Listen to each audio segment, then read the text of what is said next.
Tanto las historias propias como las que nos apasionaron constituyen la esencia de quiénes somos, aunque nosotros mismos no sepamos bien quiénes somos, dice Peter Orner. En cada episodio invitamos a editoras, escritores, libreras y agitadoras de lectura para conversar sobre aquellos libros y autores que les apasionan. Biografías Lectoras es una conversación en donde pensamos nuestras identidades a partir de la lectura.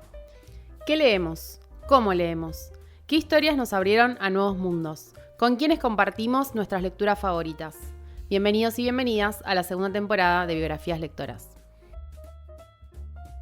Jugando al entusiasmo, viendo dónde prende la llamita, Ceci Bona logró hacer de su pasión un trabajo. Define su origen lector como pagano, entiende su lectura como errática. Ese camino errante, esa voracidad lectora, fueron las claves para que creara Por qué leer, un espacio de recomendaciones que formó Horizonte y que tiene múltiples destinos. Inciertos, pero seguros, porque dependen principalmente de un factor: la emoción de ella frente a los libros, la lectura compartida y las cosas del universo. Hola a quienes nos estén escuchando, mi nombre es Daniela Méndez de Collage Literario y estamos en Mandarina Libros, una librería independiente ubicada en el barrio de Belgrano, junto a Ceci Bona de Por qué leer, nuestra invitada de hoy. Bienvenida, Ceci. Hola Dani, muchas gracias, estoy recontenta de estar acá en esta casa, así que gracias por la invitación. No, gracias por venir. Me gustaría preguntarte al principio, ¿cuál fue la primera escena de lectura que recuerdes? Mira, básicamente la que me transforma en lectora, que es la escena de mi mamá leyéndonos a todos nosotros, a sus hijos. Mi mamá tiene muchos hijos, somos muchos hermanos, somos 6, y a medida que se iban incorporando, la escena se iba ampliando de gente. Mi mamá te iba tocando ser la elegida o el elegido del día y sentarte a UPA, y el resto se sentaba alrededor, o si querían ver los dibujos, por ahí se paraban atrás. Era como, la escena es gente mirando un libro, a lo sumo sentado en el suelo, alguno, para que mi mamá haga tipo maestra, pasando el libro así y mostrando las ilustraciones. Y para mí eso es como muy clave para lo que después me pasó con los libros. Una vez que ya pude aprender a gestionarme las escenas de lectura, las sesiones de lectura sola, intentaba seguramente repetir un poco esa magia. De todas maneras, aunque supe leer en algún momento y me la gestionaba sola, nunca dejó de pasar lo otro. Yo, cuando ya sabía leer, seguíamos compitiendo a ver quién le tocaba sentarse a UPA ese día, o reuniéndonos todos para que mi mamá cuente cuentos. Qué linda escena. ¿Y te acordás qué libros en particular te gustaban? Quizá no en esa primera escena, pero bueno, a medida que vos fuiste esto que decís gestionando tus momentos de lectura, ¿qué textos fueron apareciendo? Podría responderte, la respuesta más honesta es cualquier cosa. Cualquier cosa podía darme un rato de lectura. La típica es esto de estar en el baño y no tener con qué pasar el tiempo y agarrar desodorantes y leer la parte de atrás, o agarrar cajitas de remedios y leer Aquarius Dinkins 125 miligramos, como esto de tener algo siempre para leer, como un deseo, de verdad. Y después, en mi casa no había tanto dinero y además había muchos niños. Eso hacía que por ahí cada uno tuviera 2 libros propios, pero se recirculaba mucho, porque bueno, tenías 2, pero el otro también tenía 2. Y ibas leyendo lo que caía en tus manos, se reciclaba. Algunos libros de la infancia de mi mamá, otros de la infancia de mi papá, otros que en mi casa se vivía la religión católica, así que llegaba mucho libro de vidas de santos, que después me doy cuenta, por ejemplo, leyendo o hablando con Betina González, que en su casa pasaba lo mismo y son 6 niños también, y se leían libros de santos, así que era como algo común, se ve, que a regalarle a los niños el libro de Santa Cecilia. Y ahí yo me enteraba lo que le pasaba a Santa Cecilia, así supe cosas de Santa Lucía, y yo voy por la vida diciendo, mira, esta santa es la que se sacó los ojos para no enamorarse del que le gustaba. Bueno, cosas locas que no tienen ningún tipo de sentido para un niño, pero bueno, las historias que había. Después se compraba, ya cuando tuvimos un poco más de estabilidad económica, mi papá consiguió un trabajo que permitía mantener a todos, se compraba todas las semanas la revista Antiojito y venía con distintas colecciones de libros. Había una animosidad particular en contra de las historietas de parte de mi mamá, así que las historietas que venían en la revista yo las leía medio a escondidas, pero después los otros cuentos que venían en colecciones todas las semanas, ni bien llegaba, lo primero que hacía era leer el libro, y una vez que se agotaba esa historia, me desesperaba, pero recordaba cuáles eran mis favoritos, y cada tanto retomaba, iba a la bibliotequita esa y agarraba y repetía. Mucha repetición. Y quizá pasó más en la adolescencia, pero en esto que decís de, bueno, vas leyendo todo lo que se va presentando, me imagino que en algún momento alguno fue disruptivo en esa forma de ya estar tan inmersa en la lectura. Sí. ¿Cuál fue? ¿Te acordás? ¿O qué género? Por ahí fue algún género, no tanto un libro en particular. Para mí, novela. Leer novelas era como asegurarme una cantidad de horas según la cantidad de páginas de entretenimiento. Y más que nada en el verano, que teníamos mucho más tiempo. Y además hay algo importante en esto de la configuración familiar, que es que al haber tantos niños, había poco silencio y poco espacio para el ocio personal. Todo se compartía. La ropa se heredaba, los libros se heredaban y se compartían y se recirculaban. Se compartían las golosinas, como todo era muy en común. Y el tiempo y el silencio también se compartían. Cuando vos lograbas un tiempo de silencio y un espacio para vos solo, era de tanto placer que... Yo amo a mis hermanos igual, no estoy diciendo no tengan hermanos, pero como si se pudiera elegir. Pero bueno, era muy difícil. Y entonces lo voy a aprovechar al máximo, y qué bueno aprovecharlo con esto. Y tras cartón, digamos, después de criticar a los hermanos, también agradecer, porque mi hermana más grande fue una gran dispenser de lecturas. Ella, no sé cómo conseguía los libros, no sé si los traficaba o qué, pero yo le decía, Ani, ¿no tenés algo para...? Y ella iba a su armario, lo recuerdo como una escena romántica, como si saliera luz de adentro de su armario, cada una tenía como, dentro de un armario muy grande, tenía su puertita.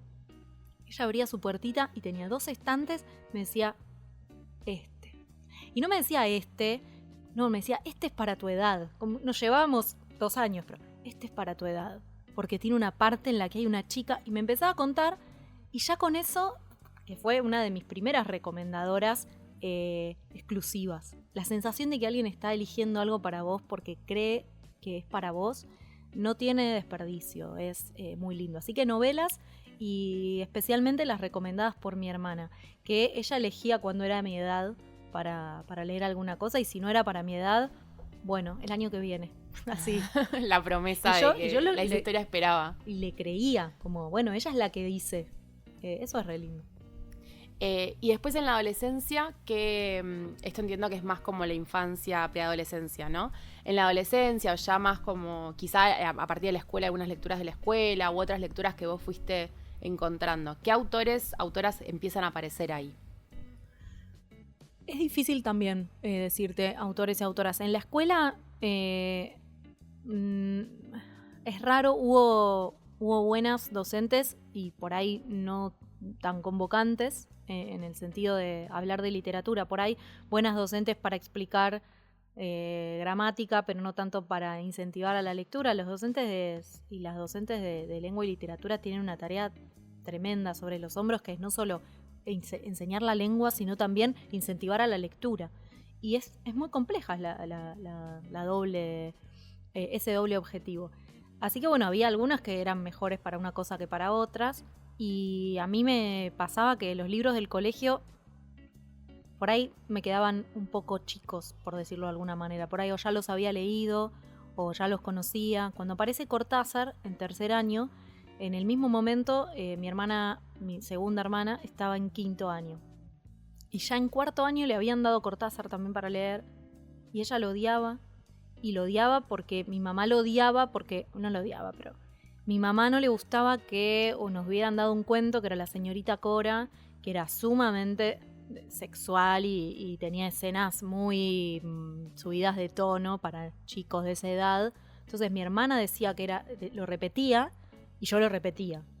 Y la verdad es que no entendí nada de Cortázar, no supe verlo. Y ahora digo, bueno, perdón, me lo perdí. Pero bueno, también llegó en un momento donde entiendo por qué me pasó eso, y ahora entiendo también por qué me casaría con él si estuviera cerca. O sea, yo saltaría a su alrededor para que me viera, supongo. Hace poco tuve el privilegio de ir a visitarlo en su tumba, y Me di cuenta que es lo más cerca de Cortázar que alguna vez voy a poder estar, más allá de su literatura, y fue un momento muy emocionante. Le agradezco y le pido perdón por aquella niña. Vuelvo, autores no tengo así en recuerdo de la adolescencia, porque era algo tampoco que le prestaba atención, ¿sabes? Como que después empecé a decir, si este autor me gustó, tal vez tiene un sentido con este autor. Mi forma de leer siempre fue muy errática, lo que había.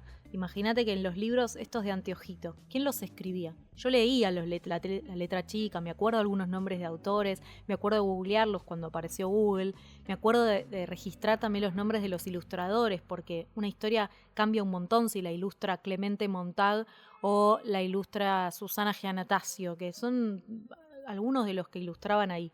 Y yo sabía que esperaba, por favor, que este cuento no venga ilustrado por tal que no me gustaba.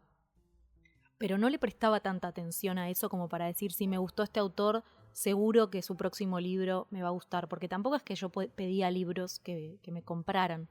Pero bueno, pasó Harry Potter, que para nuestra generación, todos los niños crecidos en 90s, más que nada 2000s, ha llegado a nuestras manos. Leí todos los Harry Potter prestados por mis primos, hasta los últimos que me lo prestó un compañero ya de grandes, estudiando periodismo.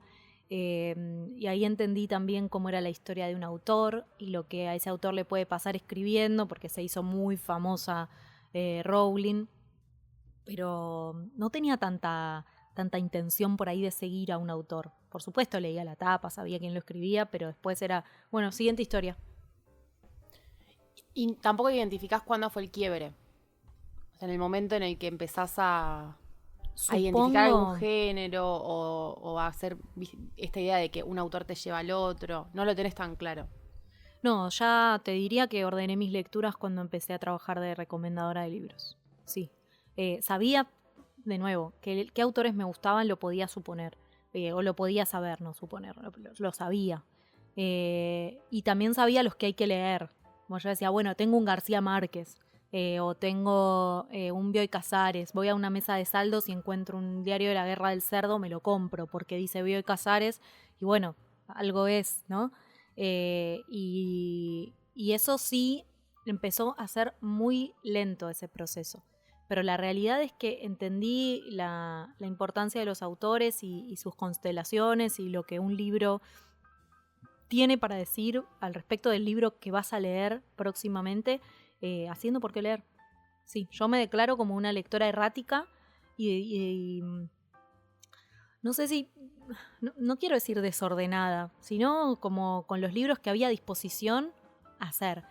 Sí, ahora que estoy pensando en la biblioteca de mi colegio, la bibliotecaria me sugería algunas cosas y de nuevo, a partir de que a mi hermana le había gustado un libro, después busqué la continuación y sabía que tal había escrito tal. Y eso estaba bueno porque si me gustó el anterior significa que había uno que era el diario de Adelina, que ni sé qué debe ser de la vida de ese libro ahora, por ahí si alguien que está escuchando esto y lo leyó sabrá que era algo muy atractivo para nosotros. Pero en quinto año leí Caídos del Mapa, que era de mi hermanita, y dije, esto está buenísimo. Es increíble. Envejeció un poco mal por momentos, pero está muy bueno. No lo volví a leer. Pero bueno, tiene toda una saga después que llega como al libro 78, ni idea por dónde va. Y dije, esta mina escribe re bien, viejo, ojalá. Y ahora veo a Falconi y digo, y hay algo de ella que estaba ya en esos libros y que seguramente está ahora. Bueno, es un poco, me estoy escuchando decirlo y siento que no es muy atractivo como... No, ¿por qué?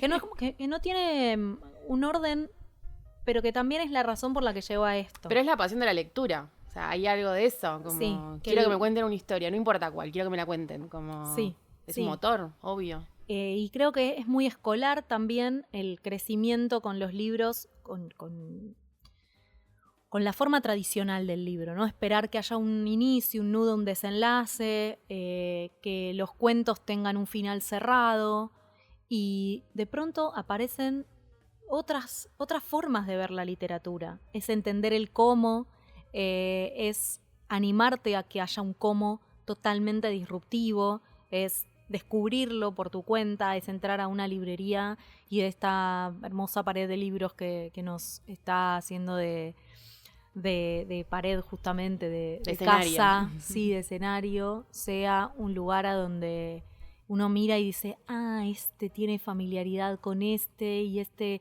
autor, por el color con el que esta editorial diseñó este libro, seguramente que tal. Eso lo aprendí de grande. Ahora llegamos a por qué leer, pero vos estudiaste periodismo, ¿no? ¿Dónde estudiaste periodismo? En TEA, que es un terciario, y yo lo que quería era algo práctico, poder salir enseguida a hacer cosas. Ya estaba soy muy autoexigente, muy niña abanderada, y quería dejar de estudiar un poco como una nerd y pasar a la acción.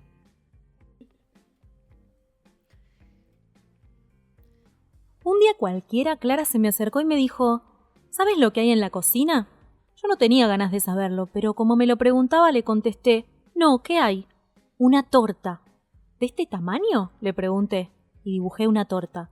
No, mucho, pero mucho más grande, me dijo, y mucho más bonita. ¿De este tamaño? Y pinté una torta más grande todavía. No está ni tibio, es todavía más grande y con crema encima. Enseguida fuimos a ver la torta. Era realmente una torta muy grande y la boca se me hizo agua. Estábamos mirando la torta cuando mamá llegó y nos dijo, cuidado con tocar la torta. Hoy vienen de visita la tía Nana y la tía Emma. Esperen, me voy a comprar café y vuelvo. Estábamos solos en casa. Clara y yo jugamos un poco en el salón hasta que no resistimos la tentación de ir a echarle una mirada a la cocina. Yo y mi hermana Clara. Dimiter Inkiow. ¿Y cómo fue el camino de estudiar periodismo a llegar a por qué leer? Que es lograste que ese espacio que entiendo que habrá empezado como algo más lúdico en un momento, no sé si tenía como un objetivo, ahora nos contarás, termina siendo tu fuente de trabajo hoy, ¿no? Uh-huh. ¿Cómo fue ese camino?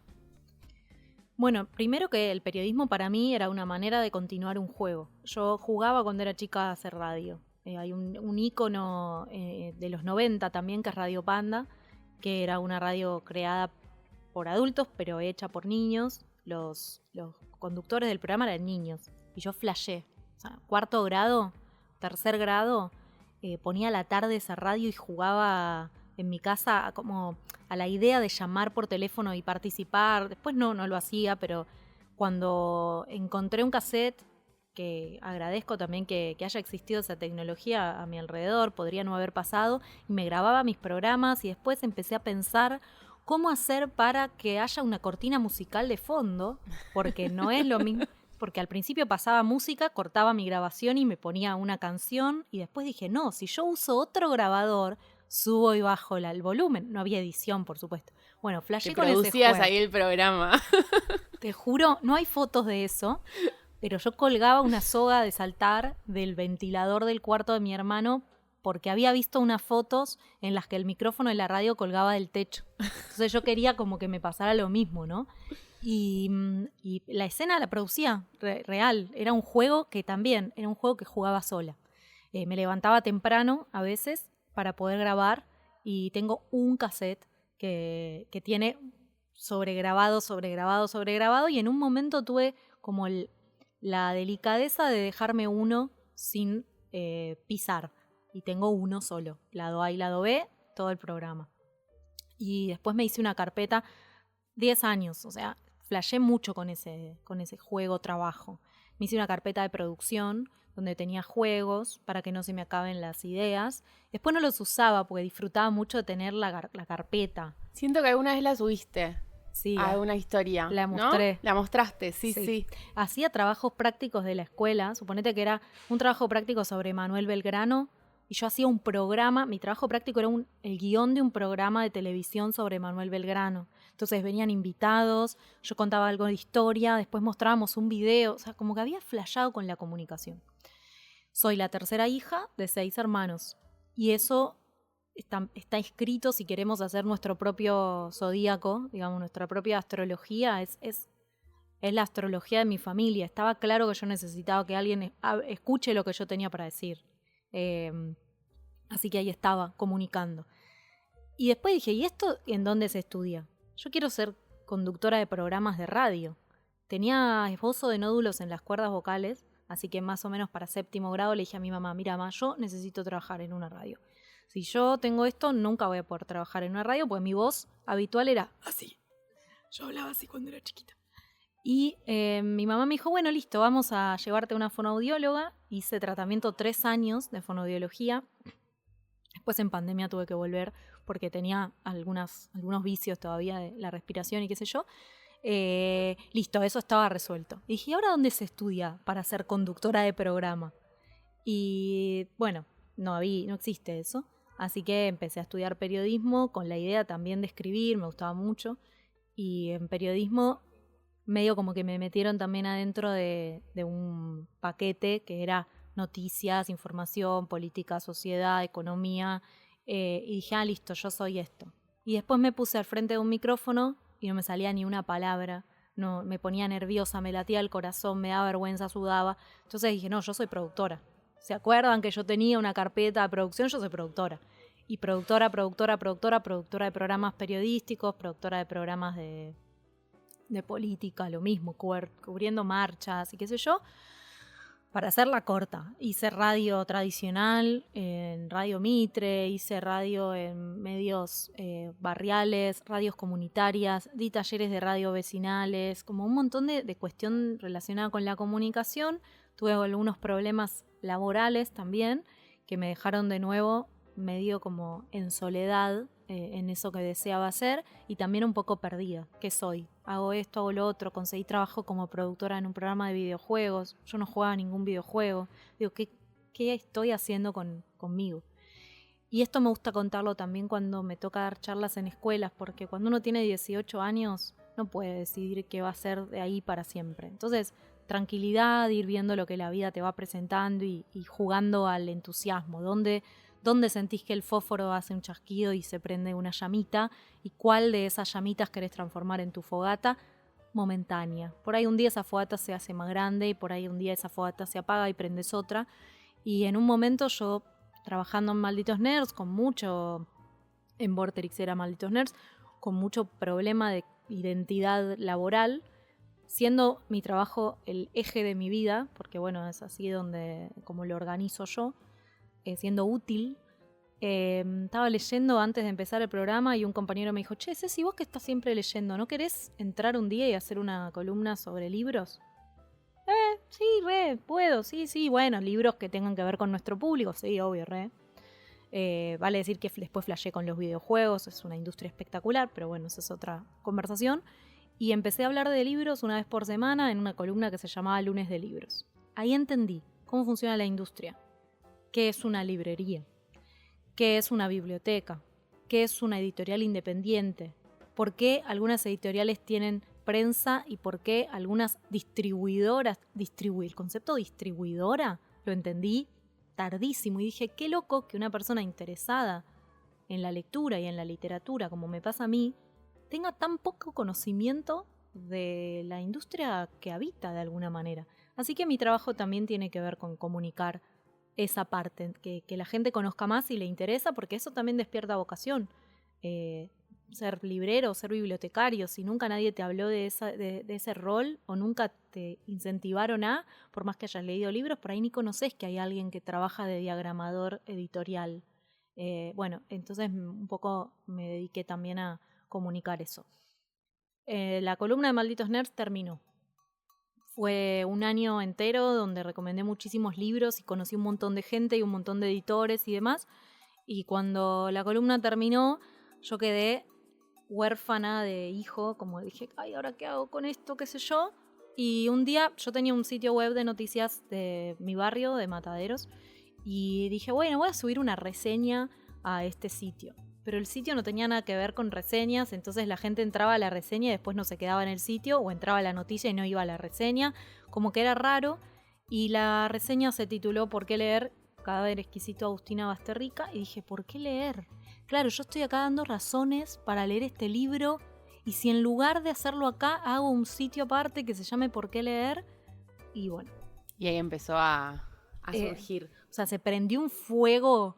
No sé si otra cosa alguna vez me hizo sentir esa misma sensación por adentro, como se me secaba la boca de la emoción de, esto tengo algo acá. Bueno, después la historia, ¿no? Eso pasó en el 2018, en enero. Y aparte, mi recuerdo, yo te sigo hace mucho, que para mí en el momento en que arrancaste no había tanta gente divulgando, o por lo menos yo no consumía tanta gente divulgando literatura en redes, y para mí sos como medio ahí referencia en ese sentido. Por ahí es más mi trayectoria personal, no sé, pero como no tenía tanto ubicado eso.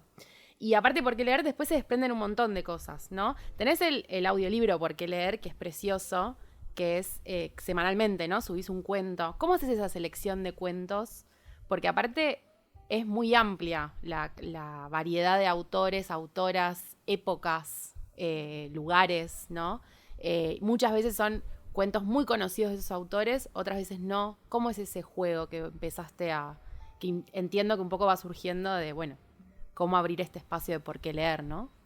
Primero, me gustaría como pensar en eso, por qué leer es como una gran sábana que yo la fui tejiendo, ¿viste? Cuando... Está buena esta escena que se me ocurrió. La veo y digo, qué gracioso. ¿Viste cuando haces una manta que vas tejiendo al crochet un cuadradito, un cuadradito, sí, un cuadradito? Bueno, yo tejí cuadraditos. La manta de por qué leer es por momentos recontra deforme, súper colorida. Lo mirás el Instagram y decís, esta chica diseñando para el orto estas portadas. Bueno, hago lo que puedo con mis manos tejedoras. Entonces se extendió muchísimo. El trabajo ahora es reducir eso que abarcó porque me entusiasma todo y no puede ser. Entonces, una de esos cuadraditos, que es muy grande ese cuadradito de crochet en la manta de por qué leer, porque es de lo que más hace que la gente llegue, porque lo descubre, son los audiolibros. No sé por qué empecé a hacerlos, no me acuerdo. Me acuerdo todo, pero no me acuerdo eso. Sé que un día me puse a grabar la fiesta de Julia Coria, que fue lo primero que subí, y que un compañero del laburo me dijo, che, si no lo subas a SoundCloud, tenés que subirlo a Spotify. Y ¿cómo se sube un podcast a Spotify? En ese momento era re difícil, ni sé cómo lo subí. O sea, conseguí una manera, pero tampoco había tantos tutoriales, era como medio mandarme. Y la pregunta es la selección. Yo me voy por las ramas, como sigo tejiendo crochet, ¿viste? Y se trata mucho de la mirada. Al principio leía lo que tenía en mi casa, los cuentos que me acordaba que me habían gustado, iba a lo clásico, y después cuando se me acabó lo que tenía en mi casa era buscar en internet, pero no se puede grabar cualquier cosa porque hay que pagar derechos de autor y porque no corresponde tampoco. Entonces después empecé todo un proceso de los pedidos de permiso a las editoriales. Los criterios básicamente son que haya variedad de género, entre mujer, varón. Ahora estoy empezando a buscar específicamente disidencias para que haya de todo. Que sean cuentos de una duración específica, ni muy cortitos ni muy largos. Si son muy cortitos no llegás a conectarte con la historia que ya se terminó. Pero más o menos estamos entre 15 minutos y 40 sería como el promedio de los cuentos. Eso yo lo miro de escrito, lo miro en la cantidad de páginas y me puedo dar cuenta cuánto me va a llevar leerlo. Después también que haya variedad entre países, que no sea todo de Argentina, ni que me caiga Latinoamérica y sea nada de Europa, ni que sea todo europeo y no se vea nada de lo latinoamericano, que haya contemporáneos y clásicos, porque los clásicos traen gente de la lista, la gente busca Borges, no busca, qué sé yo, Dana Madera. Pero cuando encuentran a Dana Madera, después de haber escuchado a Borges, es una nueva autora en su lista. Entonces yo tengo que ser lo suficientemente audaz para poner a los dos. Y después le robo mucho a autores que me sugieren cosas. Por ejemplo, yo leí un libro sobre lectura y sobre promoción de lectura de Andrueto y tiene 700 nombres de autores que yo nunca escuché, me los anoto todos, tengo un Word ahí donde voy poniendo los nombres, pido a veces sugerencias y a veces descubro mucho en revistas viejas. Hay un archivo que es el AIRA, el Archivo Histórico de Revistas Argentinas, que tiene digitalizado muchísimos ejemplares, a veces colecciones completas de revistas, y ahí voy buscando como una tarea de orfebre, te diría, muy casualmente encuentro este nombre, digo, este nombre no me queda tan bien con lo otro, pero lo voy a anotar para el mes que viene, pero sí sé que este cuento, bueno, y voy buscando. Y también en el hecho de pedir permisos a las editoriales me dio el contacto con otros textos que, mira, este no te lo podemos dar porque tiene ya comprometidos los derechos con Storytel, pero te podemos dar este. Ah, joya, bueno, listo, voy por acá. Este no me gustó tanto, pero ya vengo de mucho policial. Y si tenés algo de, no sé, algún drama o alguna historia medio más contemporánea me sirve, y así. ¿Y te acordás alguno en particular que hayas descubierto de esta manera? Quizá el cuento o algún autor o autora que... Te diría que el haya 90% de los autores los descubrí buscando. Elías Castelnuovo, por ejemplo. Isidoro Blainstein.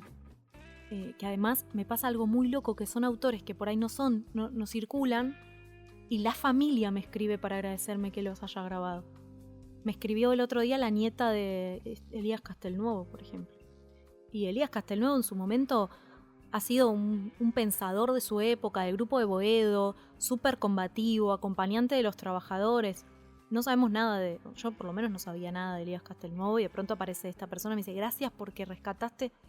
Ni idea, estaba leyendo y lo encontré y me gustó el cuento y me pareció atinado para la época. Así que sí, ya de por sí, de esta semana te podría decir, incluso otro tipo de textos que también grabo que no son solo cuentos, como el testimonio de la ESMA de Víctor Basterra, que no importa cuánta gente lo escuchó, no me fijé ni siquiera, pero yo quería tener, como si fuera la antología, quería tener ese texto grabado, pedí permiso en el CELS, que ellos lo tenían subido ahí, me dijeron que sí, y está el testimonio, dura como 1:10, y tomá. O sea, cuando quieras escuchar a Víctor Basterra contando cómo lo torturaban en la ESMA, que es un garrón, pero es necesario para hacer memoria, está ahí. Y un montón de textos de no ficción, de promoción de lectura, por ejemplo, Paulo Freire, que es lo último que se subió, o Tere Andrueto, Laura de Betach,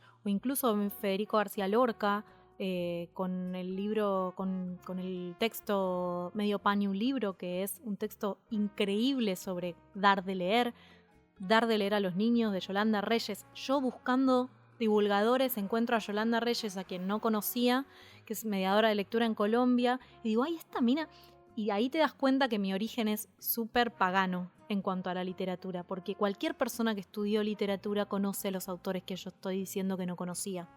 Y lo más importante de por qué leer, lo que más me enseñó por qué leer, es a perder el miedo de decir no sé y a perder la vergüenza por decir esto no lo leí.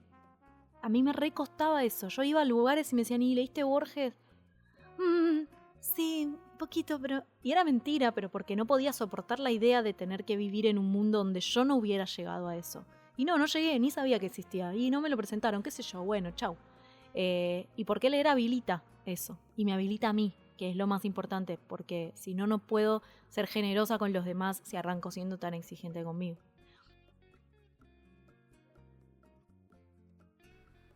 Stoner descubrió que los ojos de ella, que le habían parecido castaños o negros, eran violeta profundo. A veces captaban la luz tenue de una lámpara de la sala y titilaban humedecidos. Si él movía la cabeza, los ojos cambiaban de color bajo su mirada, como si nunca estuvieran quietos, aún en pleno reposo. Su piel, que de lejos parecía pálida y fría, tenía debajo un tono cálido y rojizo, como luz que fulguraba bajo una transparencia lechosa. Y al igual que esa carne traslúcida, la calma y la contención y la reserva que él le había atribuido encubría una calidez, una actitud juguetona y un humor cuya intensidad era posible gracias a la apariencia que los ocultaba. A los 43 años, William Stoner aprendió lo que otros, mucho más jóvenes, habían aprendido antes que él, que la persona que uno ama al principio no es la persona que uno ama al final, y que el amor no es un fin, sino un proceso mediante el cual una persona intenta conocer a otra. Stoner, John Williams.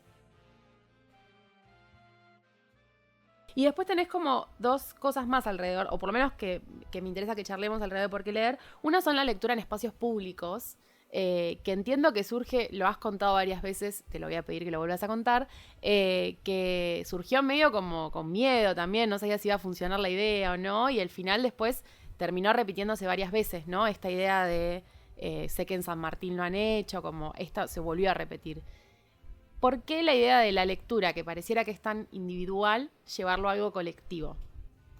Porque a mí me gusta, lo voy a decir desprolijamente y después lo voy a tratar de decir académicamente. A mí me gusta romper las pelotas. A mí me gusta molestar porque sí, no porque sin razón, ¿no? Pero me gusta sacudir un poco el statu quo. Me sale así y me divierte hacerlo. Y si se puede intervenir el espacio público, allí estaré. Entonces, un día de 2019 me subí al subte y había un par de personas leyendo, más que las habituales, que coincidían en el mismo vagón. Y dije, qué loco, porque esto por ahí antes se daba más seguido y ahora nos tentamos más con el celu, sin caerle al celu, porque si no sería contradictorio con mi trabajo, que es básicamente virtual. Pero sí es verdad que los espacios que podríamos aprovechar o que antes aprovechábamos para la lectura, ahora los tenemos con el celu. Entonces, ¿qué pasaría si en lugar de esperar a que esa convocatoria de lectores suceda sola, qué pasaría si la hago yo? Bueno, leemos, pero provocado. Así que empecé a decir, che, se coparían a venir. ¿Por qué leer? No existía prácticamente. O sea, tenía 6.000 seguidores. Una loca de mierda. Hoy en día no harían, o sea, de verdad, muy mandada. Pero dije, ¿qué me importa si no viene nadie? Yo tengo 5 hermanos. Ya con que vengan mis 5 hermanos, te ocupo la mitad del subte, listo. Y empecé a decir, bueno, vamos a llenar el vagón. La idea épica gusta. A mí me gusta y a la gente también. Entonces vamos a llenar el vagón. Vamos a llenar el vagón de lectores, el vagón de lectores. Y el 9 de febrero del 2020 llenamos 1,5 vagones de lectores. De gente que vino sin saber quién era por qué leer, ni quién era yo, ni quién organizaba. Lo que importaba era, voy a formar parte de algo con otros. Y algo con otros es, cada vez que abrimos un libro, hacemos algo con otros. Nadie lee solo. Porque lees primero con todo lo que tenés en tu interior, lees con tu mamá que te leía alrededor de los hermanos, lees con tu hermana abriendo la puertita del living y saliendo una luz de adentro diciéndole el diario de Adelina, con tu bibliotecaria, con tu librero.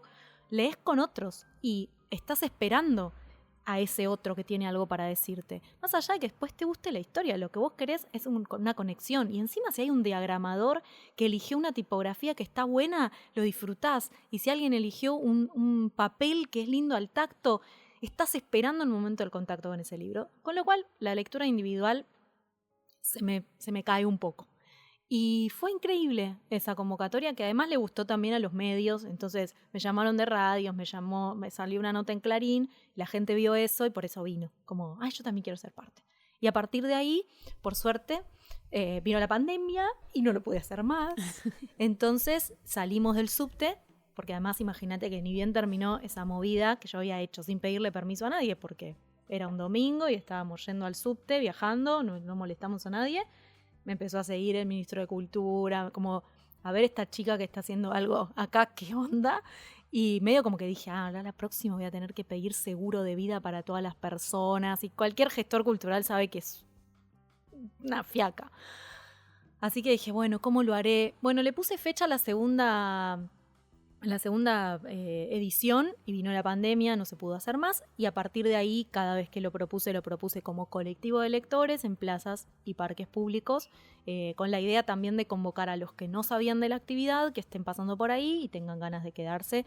Siempre lo hacemos en contacto con bibliotecas, así que las bibliotecas prestan, nunca te vas a quedar sin libros si te acercás ahí, los lectores llevan de más para canjear después, así que te prestan uno también. Sí, se asocian ahí con pila de libros que los vamos a recomendar. En el del Parque Avellaneda, en el anteúltimo, fue en diciembre del año pasado, lo invité a Nacho a venir y Nacho Damiano, que es pila de libros, hace un trabajo re lindo de los Pila Fest y vino, hicieron Pila Fest, la gente se mata por el canje, como que se tiran arriba de las pilas y miran lo del otro y como con un ojo miran uno pero dicen no se me tiene que perder el otro, es espectacular. Eso sí, esa fue la única vez y seguramente no va a ser la última porque fue un éxito, pero bueno, el resto de las veces en total hay 20 ediciones de Colectivo de Lectores. Se hizo esa en Buenos Aires, después en San Rafael en Mendoza, también en Godoy Cruz en Mendoza, en Mar del Plata, en la provincia de San Luis, en Córdoba se hizo en varias ediciones, no quiero decir, en Entre Ríos se hizo un montón de veces. Bueno, funciona porque hay una una cosa de participar de lo comunitario. Voy a pincharlo federal para que lo charlemos, pero para quienes están escuchando que no sepan qué es Pila de Libros, es una página donde vos podés subir los libros que tenés y los canjeás con otro, ¿no? Me parece re interesante porque aparte el valor del libro no es monetario, sino el deseo de la lectura de ese libro. Entonces encontrás joyitas preciosas. Estabas hablando de los lugares donde se hacían esas lecturas públicas y hay una mirada muy federal siempre en tu... Bueno, ya lo dijimos con los audiolibros también porque nos lees de Argentina, pero ampliamente, ¿no? Todo nuestro territorio. Participaste de ferias muchas veces y hay casi que diría una cruzada tuya para defender la CONAVIP que está siendo... Se le está quitando el presupuesto, ¿no? ¿Querés contarnos qué es la CONAVIP y por qué es tan importante el rol de las bibliotecas públicas en nuestro país? Bueno, todo lo que sé de bibliotecas me lo enseñaron bibliotecarios. Bibliotecarios graduados y bibliotecarios populares, que son personas que un día decidieron abrir puertas de espacios para que la gente se acerque a leer. No se me ocurre algo más generoso. Y esas son las bibliotecas populares. Argentina tiene registradas en la Comisión Nacional de Protección de Bibliotecas Populares alrededor de 1.500 bibliotecas populares en todo su territorio. Y la provincia o las provincias en general no tienen el mismo acceso. Cualquier persona que viva en una provincia que no es Buenos Aires y alrededores no tiene el mismo acceso que tenemos acá, decir, bueno, camino un par de cuadras y me encuentro una librería o incluso una biblioteca o incluso una editorial, una feria. La gente usa mucho la biblioteca como espacio de adquirir el conocimiento y de encuentro también. Está la Biblioteca Popular Benjamin Franklin en la provincia de San Juan, que es la primera que existe en nuestro territorio, la fundó Sarmiento. Y Sarmiento es el creador de la Comisión Nacional de Protección de Bibliotecas Populares, CONAVIP, que tiene como función el resguardo de esos lugares que se abren para la comunidad sin apoyo del Estado, sin apoyo, sin intervención del Estado. Una asociación civil, una fundación, cualquier persona que quiera abrir una biblioteca popular, si cumple con X cantidad de requisitos, puede inscribirse en la CONAVIP y empezar a recibir los beneficios de CONAVIP, que no son solo beneficios presupuestarios, sino que también son beneficios de acompañamiento, de instrucción, de capacitación, de todos los años poder venir a la Feria del Libro 1 o 2 representantes de la biblioteca para poder adquirir libros a un menor precio. Eso es una gestión de CONAVIP que no tiene que ver con que CONAVIP diga, bueno, les regalo plata, sino que es, miren, estas editoriales los van a recibir, hubo un contacto previo, etc. Todo ese entramado que funcionaba, mejor o peor, según los gobiernos, no tiene que ver solamente con caerle a esta gestión, pero funcionaba. Y funcionaba como un ente autárquico. Y eso quiere decir que en el presupuesto nacional tenía su presupuesto asignado. Cuando en el gobierno de Macri se le quita además a la CONAVIP un presupuesto adicional que se le agregaba por medio de los juegos de apuestas, X cantidad de plata de los juegos de apuestas, iban obligatoriamente a las bibliotecas, eso Macri lo saca y finalmente el Congreso logra restituirlo. Lo saca Macri por Congreso también. O sea, los diputados dieron el ok para eso. Y después dieron el ok para retrotraerlo. Con lo cual, durante 50 años, esto se logró durante el gobierno de Alberto Fernández, durante 50 años la CONAVIP quedaba igual. No era para siempre, pero bueno, por lo menos 50 años quedaba igual. Hasta que en este decreto 345 del mes de mayo del 2025, el gobierno nacional lo que decide es quitarle la autonomía a la CONAVIP. Ya no es un ente separado que tiene su propio presupuesto, sino que lo que el presupuesto nacional le asignaba a CONAVIP, ahora lo maneja la Secretaría de Cultura, que puede decir va para CONAVIP o puede decir va para el teatro tal, que no estaría mal, pero era de CONAVIP. Y eso debilita a las bibliotecas populares que necesitan realmente de fondos, no solamente, insisto, para renovar sus catálogos, sino también para poder abrir la puerta, que haya una persona que cobra un sueldo para ir todos los días de su casa a la biblioteca y estar ahí. Después renovamos los catálogos, pero es un espacio de encuentro para las ciudades. En San Juan, por eso citaba el caso de Franklin, porque es la más antigua, si no me equivoco es de 1866. Yo estuve ahí y los niños van a jugar al ajedrez a la mañana de un sábado y la mamá que los lleva estaba en la mesa de al lado leyendo un libro, porque está esperando que el chico termine en 1 hora y media su clase de ajedrez. No está leyendo, pero está jugando al ajedrez rodeado de libros. Parece que estamos explicando la cuadratura del círculo.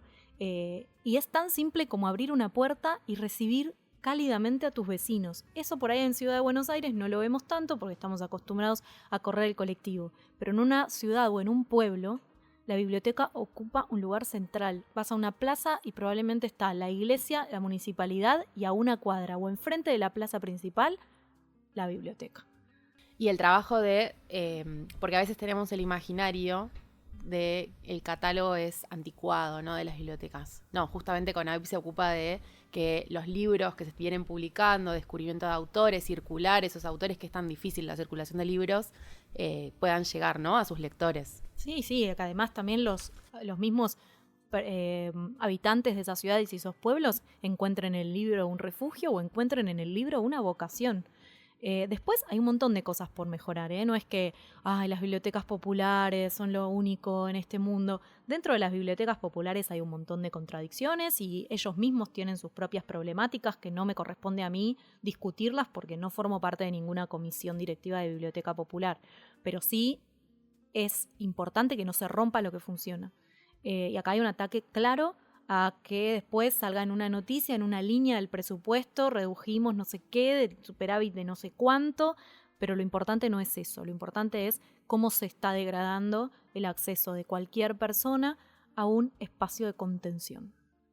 Me gustaría seguir, nosotros te habíamos pedido que trajeras algunos libros, que no charlamos tanto de ellos, pero ¿querés charlar de alguno en particular que hayas traído que te guste compartir? Traje un par que tienen que ver con este recorrido, básicamente porque Yo y mi hermana Clara de Dimitar Inkiou es el primer libro que leí sola. Es como una especie de cuentos que en el fondo forman una novela, que es un formato que me encanta. Y acá descubrí que me puedo reír con un libro, que yo le leía mucho a mis hermanitos más chicos también. Esa es otra escena lectora de mi infancia. Y este es un libro que probablemente recomendé muchas veces, pero a mí me pasaba algo en especial con este libro, que por ahí a ellos no tanto. Y lo traje porque es una joyita en su estado en el que está, y también porque tiene una dedicatoria de mi mamá y de mi papá, la letra de mi mamá casualmente, ¿quién lo habrá escrito? Que papi y mami, deseamos que a través de las páginas de este librito encuentres amigos divertidos pero de buen corazón. Y está dedicado para mi cumple de 6. Y es muy lindo eso. Pero bueno, de todos estos creo que podría contar, por ejemplo, Permiso para quererte de Julia Coria, que es esta me preguntabas antes por autores. Y yo este libro lo elegí de casualidad porque me gustó la tapa. Tenía un voucher que me habían regalado, no sé, a los 18 años. Es de 2023, así que, de 2003. Así que no sé si 18, 16, no sé. Me gustó la tapa. Salió 8 pesos, como todo muy, muy así de esa época. Y me encantó. Dije como, y fue lo primero que elegí en una librería, que recuerdo haber estado toda una tarde para elegir porque tenía ese voucher. Y lo tengo como el recuerdo de elegir algo, ¿no? De poder seleccionar por mi cuenta, que es algo que es un ejercicio de autonomía que se empieza a ejercer en un momento de la vida, no se ejerce desde siempre. Y este libro simboliza para mí la autonomía. Y es muy gracioso porque me trae a por qué leer cuando no estaba tan en boga o no existía Google en ese momento como para googlear quién era Julia Coria. Pero yo me lo quedé para siempre el nombre de ella. Y cuando apareció Google lo googleaba y no aparecía nada. No había Julia Coria en ningún lado y seguí. Llega la columna que hacía en Vorterix en el programa de Seba de Caro. Lo comento como un libro que me encantaba. Y una amiga de Julia Coria le manda a Julia Coria un mensaje y esa noche yo recibo un inbox de Instagram de Julia Coria diciendo: hola, soy Julia Coria. Yo como, ¿qué carajos? Mi vida dio un vuelco, al fin, te conozco. No lo puedo creer. Bueno, Y Julia estaba publicando en ese momento un libro con Odelia que es Todo no sale bien. Fui a la presentación, la conocí en persona, no podía creer que este libro no fuera un seudónimo, que existiera Julia Coria. Y bueno, medio como que hicimos ahí una amistad literaria, porque yo admiro mucho su trabajo, me encanta cómo escribe, pero en particular toda esta historia fue muy emocionante también. Me dijiste uno, ¿te acordás? Estoy hablando de todos, bárbaro, cumple consigna. No, pero uno de los otros que elegiste fue el de María Teresa Andrueto, que es La lectura a otra revolución. Por Dios. Que aparte estuve hojeando cuando estábamos charlando y está todo subrayado, anotado, marcado. Tiene cartas a Tere, corazones en sus márgenes. Bueno, está firmado también porque se lo llevé para que me lo dedique. Ahora tenemos un vínculo de redes sociales con Tere, como que de vez en cuando, gracias Tere por compartir, o ella me pone gracias sí por compartir. Ya que sepa mi nombre, para mí es como que ya está, ya llegué, me puedo morir hoy y ya lo logré. Tere es una persona que trabaja en promoción de lectura desde hace un montón de tiempo, en mediación de lectura, además de ser escritora para adultos, para niños, poeta, es como un talento de nuestro país, y se dedicó a compilar sus ideas respecto a lo que es la mediación y lo que genera la lectura, y no desde un lugar de magia como la lectura es eso que te atrapa cuando entras en un libro. No, sino es, viejo, a los niños para que lean hay que ponerles un libro cerca. Entonces no rompan las bolas los estados sacando los libros de alrededor. Lo hice más prolijamente, pero es un poco Me eso. imagino que lo dice más prolijamente, pero el concepto es ese, está muy bien. Interpela desde ahí. Hay un pasaje muy lindo que habla justamente de que para que un niño se encuentre con un libro tiene que haber primero una persona que se lo puso cerca. Y eso que es la provocación de la lectura, no sucede con un libro de vez en cuando, la maratón de lectura, estas son palabras mías, no de ella, pero la maratón de lectura es una vez al año. ¿Y el resto del año qué hacemos con los libros? ¿Estamos esperando ese día para leer? Bueno, que sea algo constante, el tocar el libro. Es como que este libro me enseñó lo que sé de mediación y también me dijo lo que yo estaba haciendo. Le puso un marco, entre comillas, teórico, porque tampoco es que es excesivamente teórico, pero tiene teoría, a lo que yo estaba haciendo, y me dijo, bueno, es por acá, o afilá un poco más este concepto, o acá tenés que ser más vehemente. Me hizo dar cuenta de eso, de lo necesario que es a veces pronunciarse en ciertos sentidos para favorecer en el fondo que la lectura sea otra revolución, como es el título de este libro. Así que lo leo y lo releo y lo leo y lo releo. Y para cerrar me gustaría preguntarte dos cosas. Una, ¿qué fue lo último que leíste que te haya gustado? Que recomiendes. Estoy leyendo un montón de cosas que ni sé, o sea, como que aparecen y digo, ay sí, tenemos unas editoriales, por Dios, este país es un talento puro, así que todas las editoriales dicen, ay, este libro, y yo, sí, es espectacular, este libro, sí, también. Unos autores, por Dios. Bueno, pero bueno, también todos, Latinoamérica, todos, la literatura, fuck off. Y estoy leyendo ahora un libro que me está resultando increíblemente inédito por su forma de estar escrito. Sé todavía muy poco de su autor, como que estoy en la investigación, que es Los Figuritas, de Darío Steinberg. Es un libro de ciencia ficción, de El gato y la caja.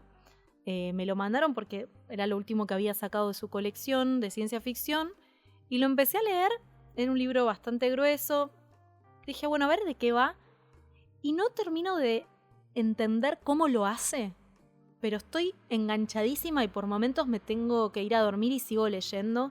Quiero terminarlo para terminar de entender qué es lo que estoy leyendo, pero para que te des una idea, en un momento hay un personaje que tiene el poder de tener sueños lúcidos, y inducido por unos narcóticos, y empieza a soñar, y adentro de su sueño sueña, y adentro de su sueño sueña y despierta y sueña.